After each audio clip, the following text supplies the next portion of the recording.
Hey everyone, so in today's video we're going to be talking about author's purpose and point of view or viewpoint. So with author's purpose and viewpoint, have you ever asked the question, who wrote the text you're reading and why did they write it? And so the reason for this question is authors almost always have a reason for writing a text, and they always have an opinion about the topic at hand or about what they're talking about, okay? So just what that means is, depending on the person, they might have a different opinion, right? We all have different opinions. We all understand this. Like, we all look at certain things. Sometimes our opinions align. Sometimes they're very, very different. Well, this comes into play when authors write text, and we need to start understanding, the background of a person can result in why they wrote something a certain way, or a goal that they have in mind when they wrote the text might be why they wrote a text a certain way. So our first vocabulary term here is point of view / viewpoint. This is what the author thinks, feels, or believes, goodness gracious, about a topic.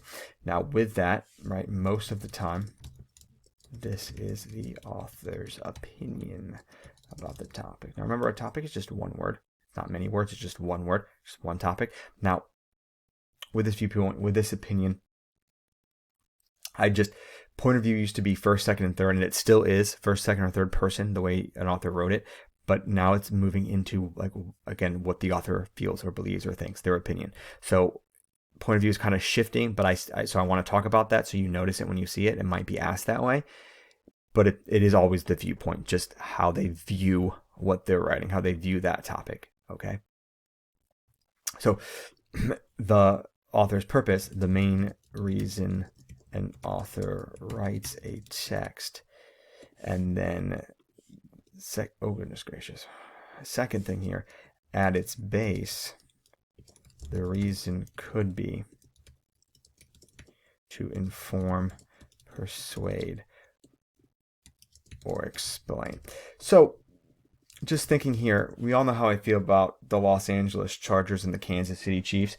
If you didn't know, I don't like either one of those football teams. So if I were to write about the Kansas City Chiefs, most likely I would be telling you that they're terrible, you shouldn't like them, these things I'd be going through.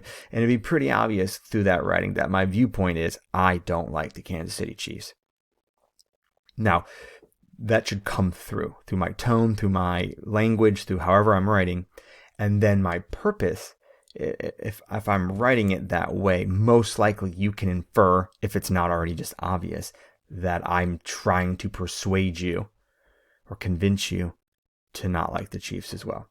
So looking at our purposes, right, our first one here is informational. So you will learn something. You will learn something from the text. Now I need to fix this one with y'all. There are characteristics which include facts. I'm going to fix that typing there. So it's typed wrong, just so you know. Information about events or people. So it's going to inform you. You're going to get information that you wouldn't normally have. There is no hidden goal. Okay. The author just wants to teach the reader. So again, to go back to the whole Chiefs thing, if I were to talk to you about the history of the Chiefs, when the team formed, the players on the team, how much money they're worth, where they're located, which is in Kansas City, Missouri, by the way, not Kansas City, Kansas, just for the record. I know a lot of people get that messed up. The point would be, I am just trying to teach you about this football team.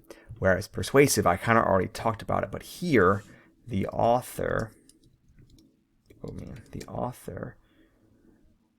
will want you to, oh my goodness, I can't type today, will want you to believe or support their position. The author's position will be clear. It will be very clear. They will be for or against something. Now, the easiest thing to think about right now, okay, is Fox News versus CNN. There are other networks that have similar views to those networks, but those are the ones that most Americans know. And so those networks will present you information, okay? They will present you sometimes like the information on both sites are not sometimes, most of the time, they're identical pieces of information. Okay, they're reporting the same event that happened. However, the Fox News side will be trying to convince you or have a lens that is persuasive, has a viewpoint that is towards Republicans, whereas the CNN side will, same idea, same news, same everything, but it'll skew towards Democrats. And it's not that either side is necessarily wrong in the sense that they are presenting you with news, but they are clearly for one side and against the other side, and you just need to take that into account. Now, if you're a Republican watching Fox News, guess what? You're loving everything they're saying. If you're a Democrat watching CNN, guess what? You're probably loving everything they're saying. But if you're the opposite, right? If you're a Democrat watching Fox News, you're like, what are they talking about? If you're a Republican watching CNN, you're like, what are they talking? So it's just keeping those things in mind, okay, that there is a point to doing something, and it might be to upset the other side. It might be that it could be that as a purpose. So just having that as a possible. The author will include facts and information that support their opinion. Like, it's not like I'm not lying to you at some point. I'm or else you're not going to watch it anymore. You're not going to read it anymore. But I am leaving something out, or I am stretching something to make it seem more like one side is better than the other. There's always just a purpose there. Our last purpose here, expository or explanatory. Now, this is where the author wants to describe a certain method. That's got to be fixed. I still messed it up. Or process. So, right, the text helps the reader understand how a process works or what the procedure requires to do, create, or complete something. How-to books, recipes, step-by-step guides. We're really not going to look too much at these, so you really just want to be thinking, am I reading information or am I reading persuasive? Okay, now I do still have to hit this other side. This video went longer than I wanted it to, so I think I'm just gonna run through because I don't think I have enough to jump to the next one. So, fun fact: authors can also add in elements that will try to entertain us, to engage the reader. For example, if an author is writing an article about skunks, they can start off with a funny anecdote or funny story about an encounter with a skunk before transitioning into a more informative style of writing. So you can be entertaining. Fiction is normally more entertaining than anything else because it's not real. So it can't really inform you per se.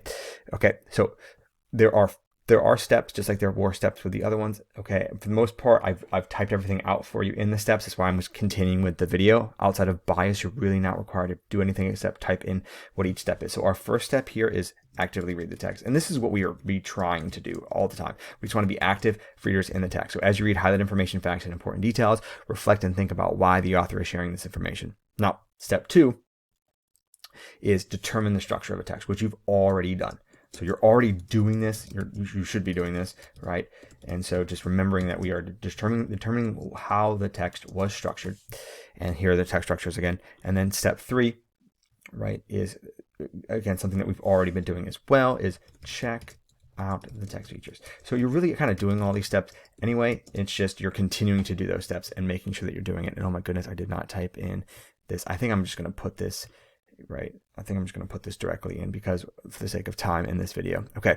Now, again, putting it all together. I did not put in here for some reason, which is frustrating to me. That's what happens when you go through a video. You realize that you missed some stuff. So I will add putting it all together into your notes before you get them. But putting it all together, review your annotations, ask yourself what does the author think about the topic, and then ask yourself, why did the author write this text? Now, caution, the author can write the text in a way that is biased or misleading based on their point of view. I think this is, no. So be aware by asking yourself, what is the author's opinion of the topic? What information did the author include or leave out? Was this intentional? What is the connotation of the author's words? What is the tone of the text? Just be wary of all of those things. And then bias, okay, this is when the author's writing leans in a certain direction, either in favor or against a particular thing. We all have bias, right? We have bias because of things our friends, our family, things we watch, we have bias, okay? The author lacks a neutral viewpoint. It's not neutral, okay? It's hard to be in a neutral viewpoint, especially with the news. It's not saying it's impossible, it's just hard. The writing will, again, clearly favor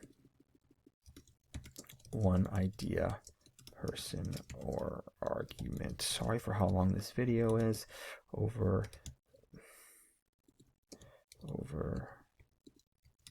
the other.